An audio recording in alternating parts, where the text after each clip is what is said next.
Hello dear students, Drona's YouTube channel में आप सबको स्वागत करता हूं। आज जिस टॉपिक पर हम लोग डिस्कस करने वाले हैं वो है खिलजी डायनेस्टी।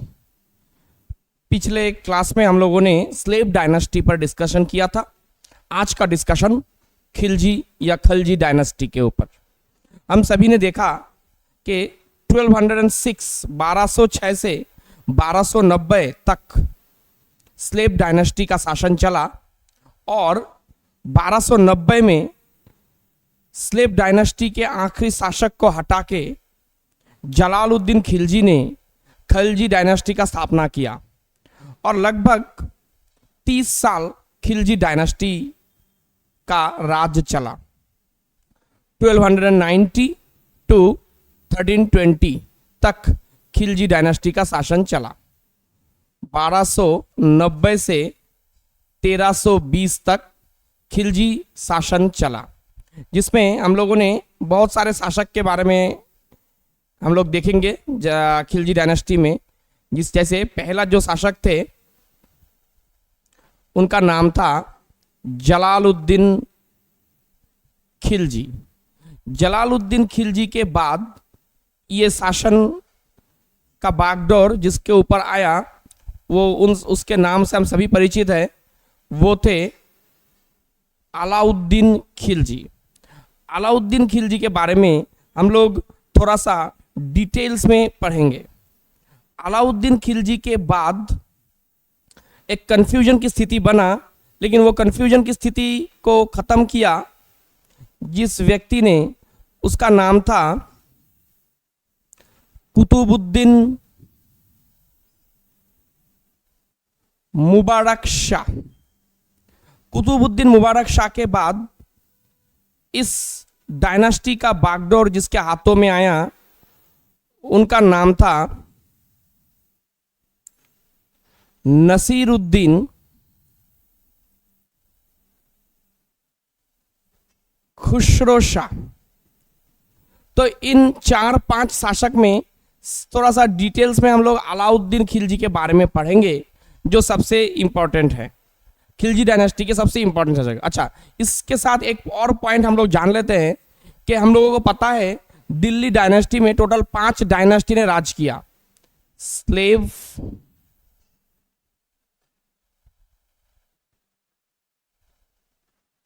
खिलजी, तुगलक, सैयद एंड लोधी, जिसमें सबसे कम समय तक राज किया था खिलजी डायनेस्टी ने। खिलजी डायनेस्टी का शासन सबसे कम समय तक चला। सबसे लंबे समय तक चला तुगलक डायनेस्टी का। सबसे लंबे समय तक तुगलक डायनेस्टी का शासन चला दिल्ली सल्तनत में। सबसे कम समय तक चला था खिलजी डायनेस्टी का शासन। तो और हम लोग देरी ना करते हुए मूल विषय पर आते हैं। खिलजी डायनेस्टी 1290 टू 1320, इस बीच खिलजी डायनेस्टी के शासन से जुड़े हुए कुछ इंपॉर्टेंट पॉइंट्स अब हम लोग यहां पे डिस्कस करेंगे।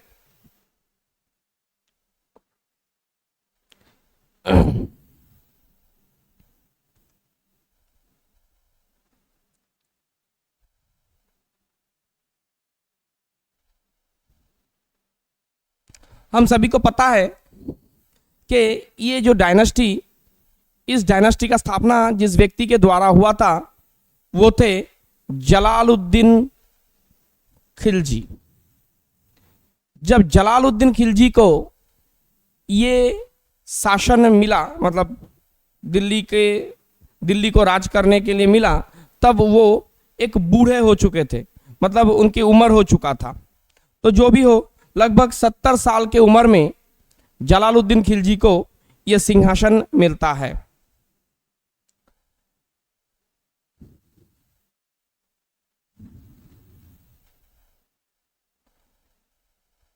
यहाँ पे स्क्रीन पे हम लोग देख सकते हैं, ये जो आर्किटेक्चर हम लोग यहाँ पे देख रहे हैं, ये जलालुद्दीन खिलजी के समाधि जो प्रेजेंटली उत्तर प्रदेश के कारा नाम के जिले पे मौजूद है।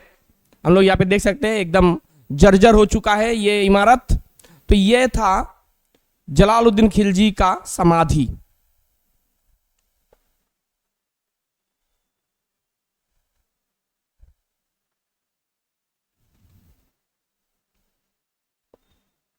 तो 70 साल की उम्र में सिंहासन जब मिला इस व्यक्ति को, तो इसने एक शक्तिशाली नेतृत्व देने की कोशिश ये इन्होंने किया था।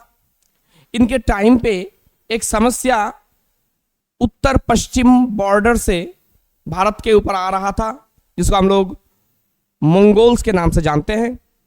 मंगोल्स हमला इनके टाइम पे बार बार हो रहा था। जब इनको सिंहासन मिला तो किलागरी या किलोखारी नाम के जगह पे, मतलब उस पैलेस में इनका अभिषेक हुआ। और ये पैलेस जिस व्यक्ति ने बनाया था उनका नाम था मुइजुद्दीन कायकोबाद। हम सभी इस नाम से परिचित हैं। According to doctor A.L. Srivastava, Jalaluddin Khilji was the first Turkish Sultan of Delhi who placed the ideology of liberal autocracy. Jalaluddin Khilji जब सुल्तान बने तो उन्होंने अपने बेटी की शादी उन्हीं के भतीजे अलाउद्दीन से करवाया और अलाउद्दीन को वो अमीर तुजुक बनाया था और अपनी फौज की कमान अलाउद्दीन के हाथों में दिया था। अलाउद्दीन एक अच्छा सेनापति बनकर उसने नाम कमाया था। कहा जाता है कि जलालुद्दीन के समय काल में बार बार मंगोल हमला होता रहता था। जब जलालुद्दीन के टाइम पे मंगोल लीडर अब्दुल्ला ने हमला किया तो जलालुद्दीन ने अलाउद्दीन और अपने विशाल बड़े फौज के मदद से अब्दुल्ला को हराया और मंगोल्स को, बहुत सारे मंगोल्स को बंदी बना लिया। बाद में इन लोगों के सामने शर्त रखा गया कि या तो इस्लाम कबूल करे या फिर मृत्यु। तो जिन लोगों ने इस्लाम कबूल किया उनको मतलब उनका नाम पड़ा न्यू मुसलमान। याद रखना पड़ेगा ये टर्म, न्यू मुसलमान। पूछा जाता है हु वेर द न्यू मुसलमान, ठीक है। तो याद रखना पड़ेगा जलालुद्दीन खिलजी के टाइम पे जिन मंगोल्स ने अब्दुल्ला के लीडरशिप में हमला किया था उनको पकड़ के जब कन्वर्ट किया गया तो उनको कहा जाने लगा न्यू मुसलमान। तो ये जिनको हम लोग न्यू मुसलमान कहते हैं, जिनको हम लोग न्यू मुसलमान कह रहे हैं, ये लोग, इन लोगों को जलालुद्दीन खिलजी ने दिल्ली के बाहर बसने का मौका दिया। और साथ में हम लोगों ने ये भी देखा कि जलालुद्दीन खिलजी ने अपनी बेटी की शादी अलाउद्दीन से करवाया और अलाउद्दीन खिलजी धीरे धीरे अपना प्रभाव बढ़ाते जा रहे थे।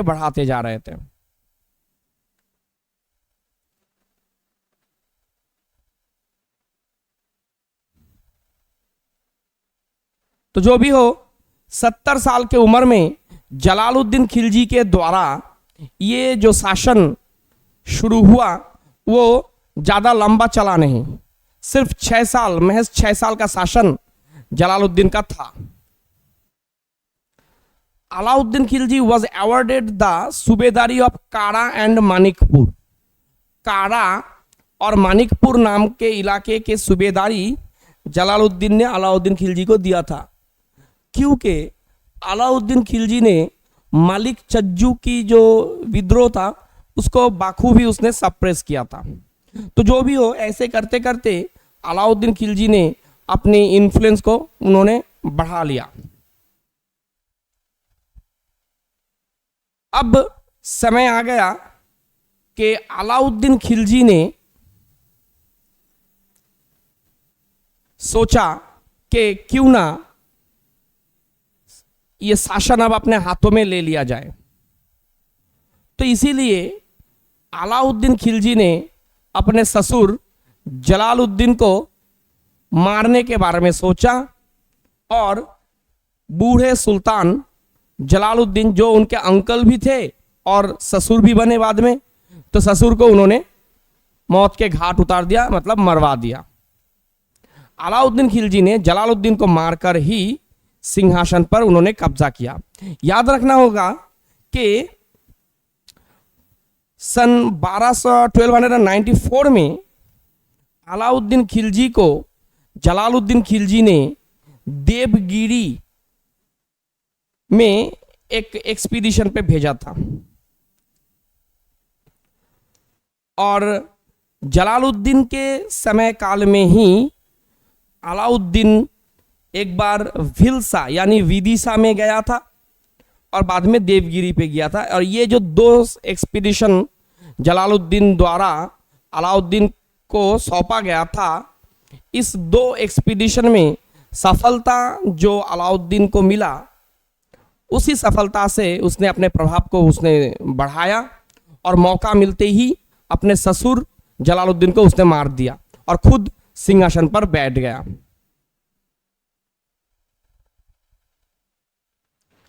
अब ये जो व्यक्ति अलाउद्दीन खिलजी सिंहासन पे वो बैठता है, उसका शासनकाल लगभग 1296 से 1316 लंबा चला। 1316 तक लंबा शासन अलाउद्दीन खिलजी का चला। हम सभी को पता है कि अलाउद्दीन जलालुद्दीन का नेफ्यू भी था, सन इन लॉ भी था और सुल्तान बनने से पहले 1292 में उसने भिलसा, जिसको हम लोग विदिशा के नाम से भी जानते हैं, और 1294 में उसने देवगिरी एक्सपीडिशन उसने किया था। अब वो सुल्तान बना 1296 में। सुल्तान बनते ही उसने पहला जो काम किया, थोड़ी देर पहले ये नाम हम लोगों ने सुना था, न्यू मुसलमान्स। ही killed the new Muslims. He slaughtered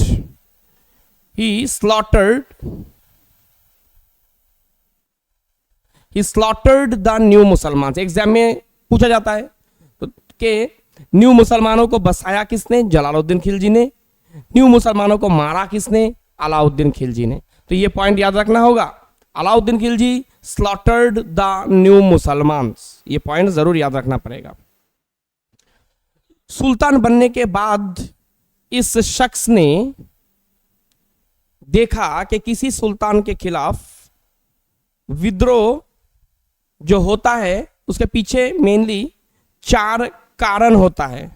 normally 4 कारण उसने ढूंढे कि किसी सुल्तान के खिलाफ जब भी विद्रोह होता है, इसके पीछे जो 4 प्रमुख मुख्य कारण होता है वो होता है कि उनके जो दरबारी होते हैं उनके पास जब ज़्यादा पैसा आ जाता है, ज़्यादा धन संपत्ति आ जाता है, तो उनके दिमाग ठिकाने पर नहीं रहता।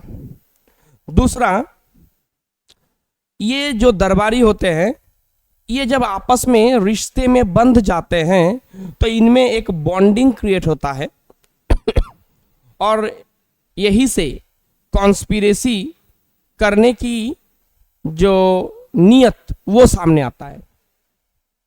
तीसरा, जब ये लोग किसी फंक्शन में एक साथ बैठकर शराब पीते हैं, नशा करते हैं, तो यहाँ पे ये कॉन्स्पिरेसी बनने की जो संभावना वो ज़्यादा बढ़ जाता है। और चौथा, एक सुल्तान उसकी खुद की आंख और कान से भी ज़्यादा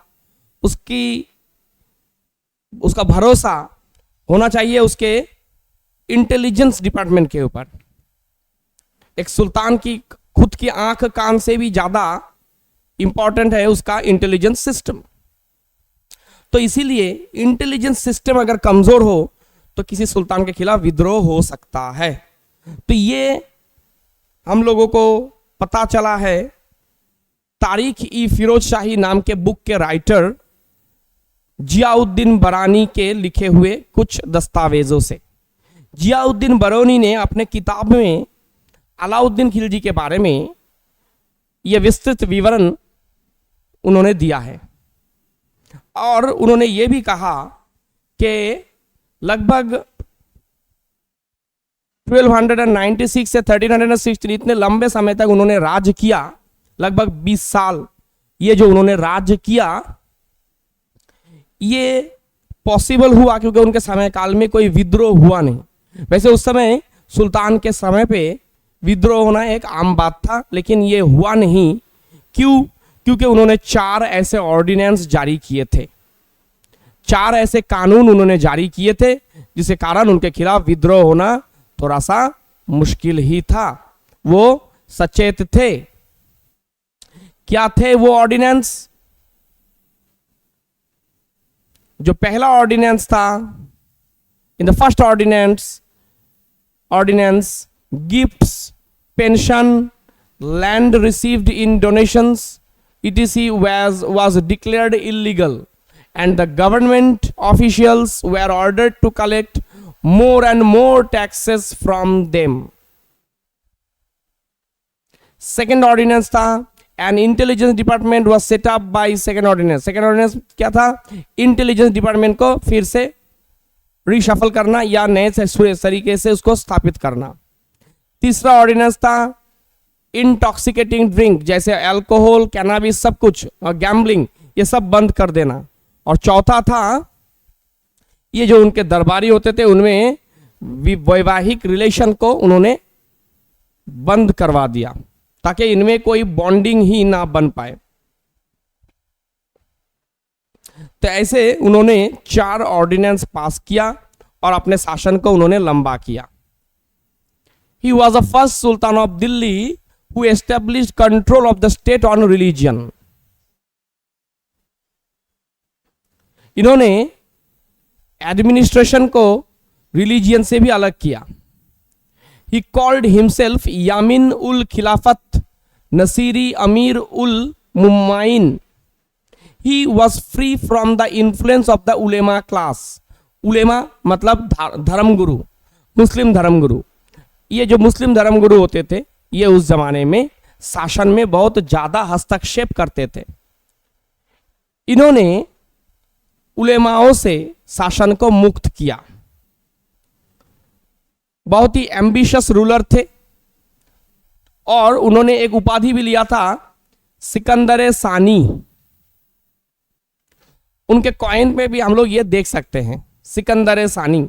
उनका इच्छा था अलेक्जेंडर जैसा एक विश्व विजेता बनने का ख्वाब वो देखते थे।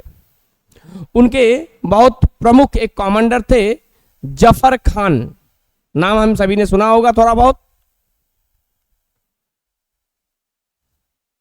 जब मंगोल्स ने हमला किया तो अलाउद्दीन ने जफर खान पर मंगोल्स के खिलाफ ये जो हमला होता था उसको रोकने की जिम्मेदारी दिया और जफर खान मंगोल्स के खिलाफ लड़ते लड़ते शहीद हो गए।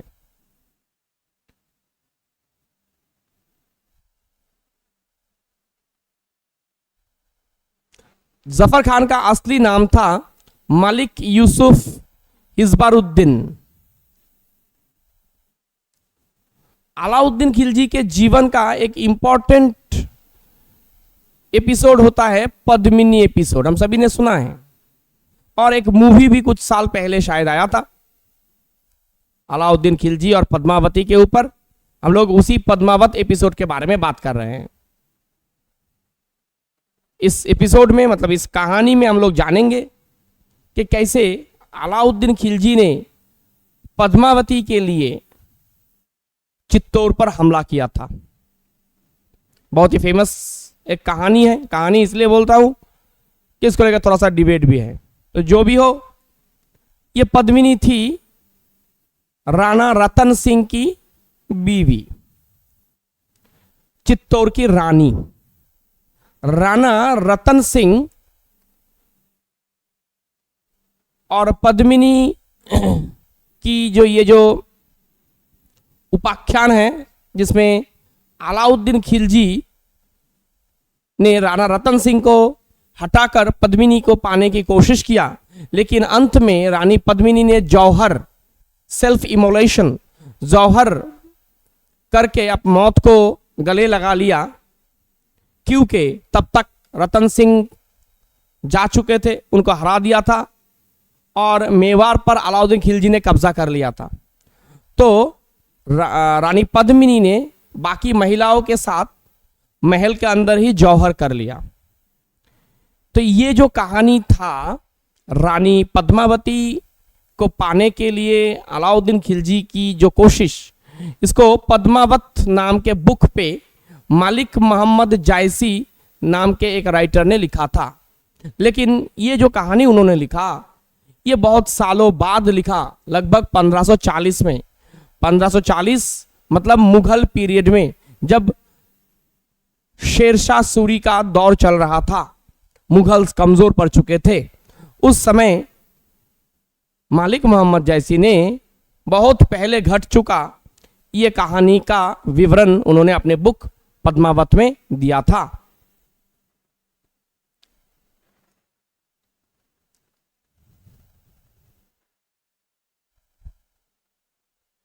रामचंद्र देव देवगिरी के शासक थे। अलाउद्दीन ने देवगिरी पर जब हमला किया तो रामचंद्र देव को बाध्य किया कि वो उनको टैक्स दे।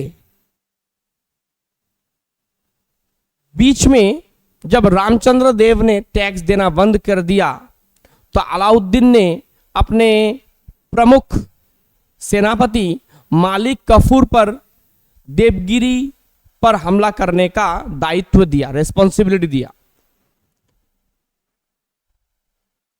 राजा रामचंद्र देव हार गए और सरेंडर कर दिया। अलाउद्दीन ने उन्हें उनके साथ अच्छा बिहेव किया और राय रायन ये उपाधि दिया, राय रायन।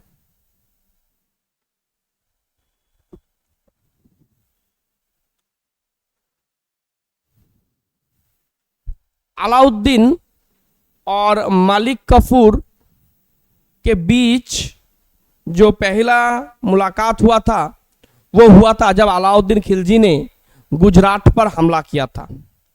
अलाउद्दीन खिलजी ने सन 1299 में गुजरात दौरा किया था। उस समय गुजरात दौरे के टाइम पे अलाउद्दीन खिलजी ने उलूग खान और नुसरत खान को भेजा था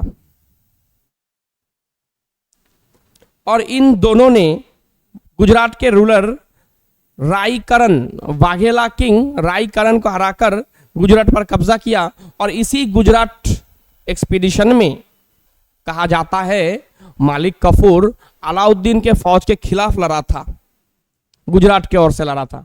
लेकिन जब लड़ाई खत्म हुआ मालिक कफूर को पकड़ लिया गया और अलाउद्दीन के सामने पेश किया गया। साथ में ये जो राजा थे वाघेला किंग रायकरण, उनकी बीवी कमलाबाई, उनको भी अलाउद्दीन के सामने पेश किया गया।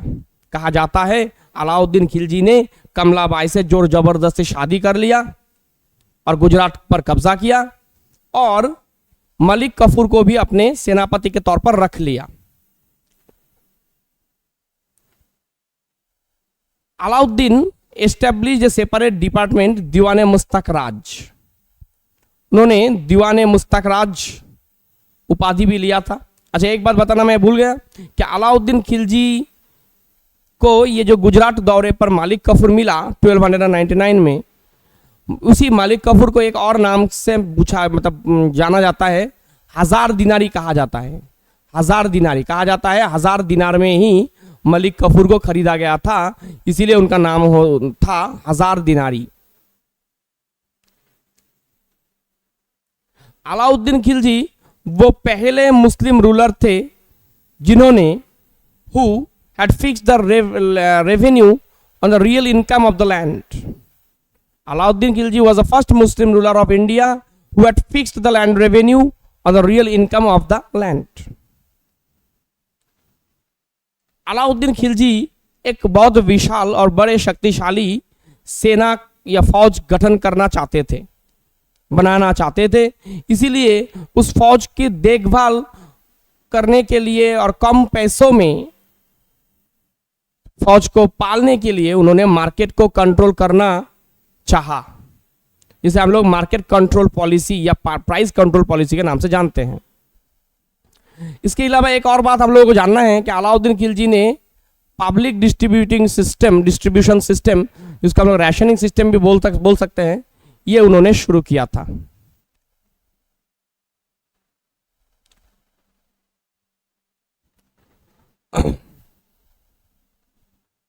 सन 1316 में अलाउद्दीन खिलजी की मृत्यु तो हो जाता है, लेकिन इनसे जुड़े हुए 2-4 पॉइंट्स हम लोगों को फिर भी याद रखना पड़ेगा,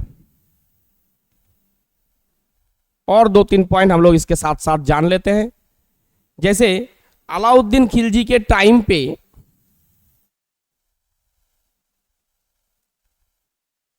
अलाई दरवाजा बनवाया गया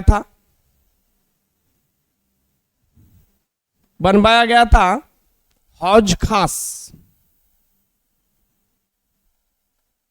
अलाई मीनार, ये सब अलाउद्दीन खिलजी के टाइम पे बनवाया गया था। अलाउद्दीन खिलजी आमीर खुसरो को उन्होंने तूती ई हिंद का टाइटल दिया था। तूती ई हिंद, ये टाइटल आमीर खुसरो को अलाउद्दीन खिलजी ने ही दिया था। ऐसे पॉइंट से एग्जाम में क्वेश्चन पूछा जाता है।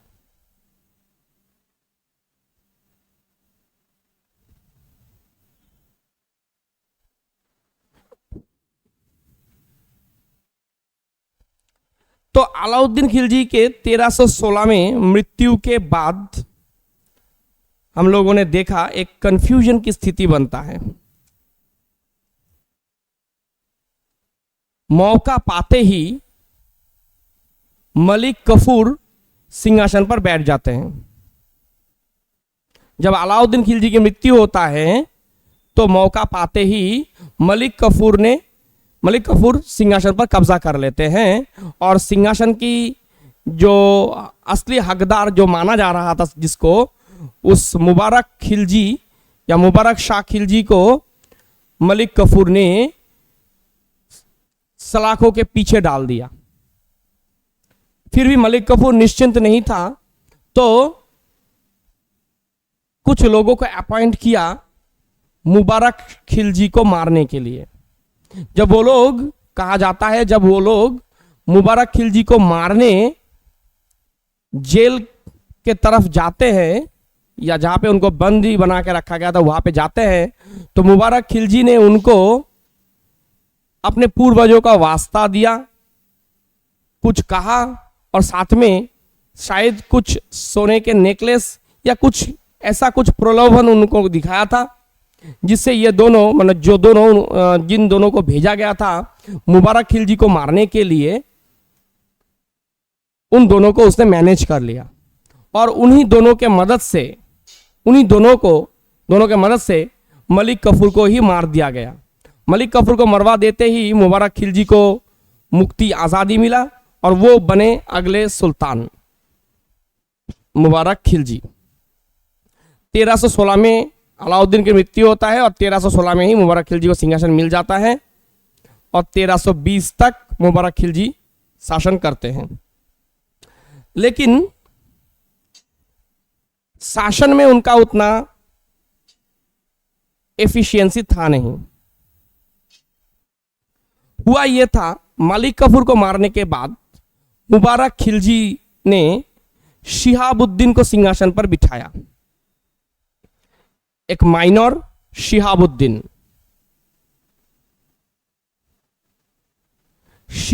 को सिंहासन पर बिठा के पीछे से सारा पावर मुबारक खिलजी चाहते थे अपने हाथों में रखना, और मौका पाते ही मुबारक शाह ने शिहाबुद्दीन को एलिमिनेट कर दिया और खुद सिंहासन पर बैठ गए। लेकिन प्रशासन चलाना मुबारक खिलजी को आता नहीं था।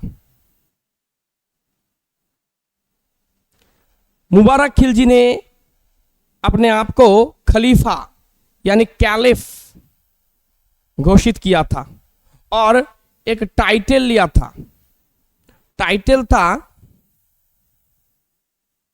अल वसिक बिल्ला। अल वसिक बिल्ला ये टाइटल लिया था उन्होंने। अपने आप को पहले तो खलीफा घोषित किया और उपाधि लिया अल वसिक बिल्ला, लेकिन क्योंकि प्रशासन चलाना उसको आता नहीं था तो जल्द ही उनको उनकी हत्या कर दिया गया। उनको मार के ये सिंहासन जिसको दिया गया उनका नाम था नसीरुद्दीन खुसरो शाह। ज़्यादा नहीं, अप्रैल से सितंबर महीना तक ही वो राज कर पाए।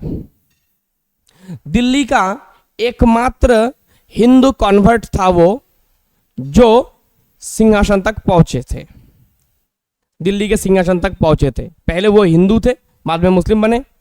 तो नसीरुद्दीन खुसरो शाह को अब सिंहासन मिला, लेकिन इनको भी शासन चलाना आता नहीं था। तो उन्हीं के एक सबऑर्डिनेट जिसको हम लोग गियासुद्दीन तुगलक के नाम से जानते हैं, गियासुद्दीन तुगलक के नाम से जानते हैं, गियासुद्दीन तुगलक ने नसीरुद्दीन खुसरो शाह को मार दिया 1320 में। और याद रखना पड़ेगा नसीरुद्दीन खुसरो शाह ही थे खिलजी डायनेस्टी के आखिरी ruler. The last Khilji ruler Nasiruddin Khusro Shah. इन्होंने अपने आप को पैगंबर का सेनापति, कमांडर ऑफ द प्रॉफिट, ये अपने आप को कहते थे। जो उनके विरोधी थे वो उनको कहते थे एनिमी ऑफ इस्लाम, और उनके खिलाफ स्लोगन देते थे इस्लाम इन डेंजर, इस्लाम खतरे में है। तो जो भी हो, उनके एक ओपोनेंट गियासुद्दीन तुगलक जो उनके सबऑर्डिनेट भी थे, उन्होंने ही 1320 में नसीरुद्दीन खुसरो शाह को मरवा दिया और दिल्ली में एक नया एम्पायर शुरू किया जिसको हम लोग तुगलक डायनास्टी के नाम से जानते हैं। तुगलक डायनास्टी के नाम से जानते हैं, जो लगभग 1320 में शुरू होकर लगभग 1414 तक चलता है। तो इस क्लास में हम लोगों ने खिलजी डायनास्टी की इतिहास को इन शॉर्ट हम लोगों ने समझा, और 1320 से 1290 से 1320 के बीच में जो जो इंपॉर्टेंट पॉइंट हम लोगों को जानना था वो हम लोगों ने यहाँ पे नोटिस किया। आशा करता हूँ सबको समझ में आया होगा। अगले क्लास में हम लोग चलेंगे एक और डायनास्टी के तरफ जिसको हम लोग कहते हैं तुगलक डायनास्टी। आज का क्लास हम लोग यहीं पे समाप्त करते हैं। अगले क्लास में मिलते हैं तुगलक डायनास्टी के साथ।